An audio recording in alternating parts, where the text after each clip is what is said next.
Every Thursday morning, Michael Carter stopped at the same small-town diner before work. To everyone else, he looked like an ordinary single father enjoying a quiet breakfast. The waitress had known Michael for years. She admired how politely he treated everyone, never realizing how important he truly was. Across the street, Sheriff Daniel Brooks noticed Michael through the diner window.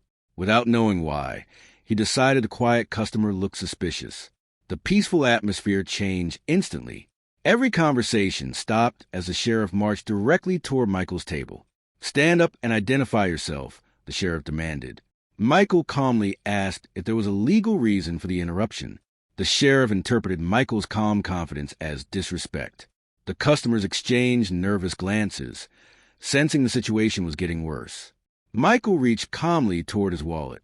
Before he could explain anything, the sheriff interrupted him. Without waiting for answers, the sheriff ordered Michael to be restrained. The entire diner fell silent in disbelief. Michael never argued. Instead, he quietly looked at the sheriff and said, "I hope you're certain about this decision." As Michael was escorted outside, nobody knew the truth. Within minutes, one phone call would change Sheriff Brooks' career forever. The patrol SUV rolled away from the diner. While the sheriff celebrated what he believed was another successful arrest, Michael remained completely calm. Inside the sheriff's office, deputies prepared the paperwork. Michael quietly observed everyone, saying almost nothing. As the sheriff examined Michael's identification, something immediately felt unusual. The official credentials looked far different from anything he had seen before. One deputy hesitated before speaking. He quietly suggested they verify the identification before making any further decisions. Confident that he was right, the sheriff called for verification. He expected the response to confirm his suspicions. The dispatcher entered the credential information into the secure database. Seconds later, the room became unusually quiet. The voice on the other end asked only one question: "Is Mr. Carter currently in your custody?" The answer that followed stunned everyone in the room. For the first time that morning, the sheriff realized something had gone terribly wrong. Outside, several government vehicles entered the parking lot. Their calm, professional arrival immediately captured everyone's attention.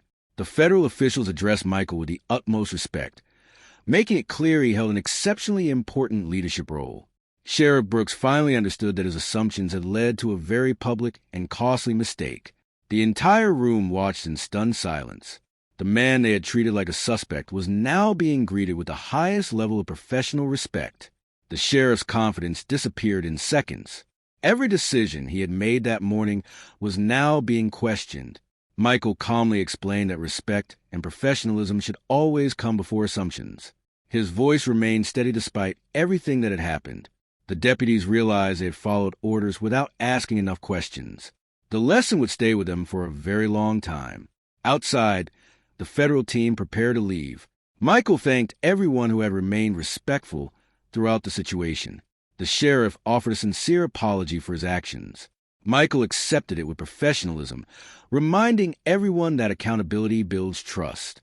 When Michael returned to the diner, the atmosphere felt completely different. The same people who had witnessed the misunderstanding now greeted him with warm smiles. For Michael, the morning wasn't about proving who he was. It was about showing how calm leadership can overcome difficult situations. As the sun set over the town, people continued talking about the unforgettable morning. Many realized that appearances can never reveal a person's true story. Sometimes the greatest strength is staying calm when others expect anger. And sometimes the biggest mistake begins with judging someone before knowing the truth. If you enjoyed this story, don't forget to like, subscribe, and turn on notifications for more unforgettable HOA and small-town drama stories. We'd love to hear from you. Where are you watching from? Let us know in the comments below.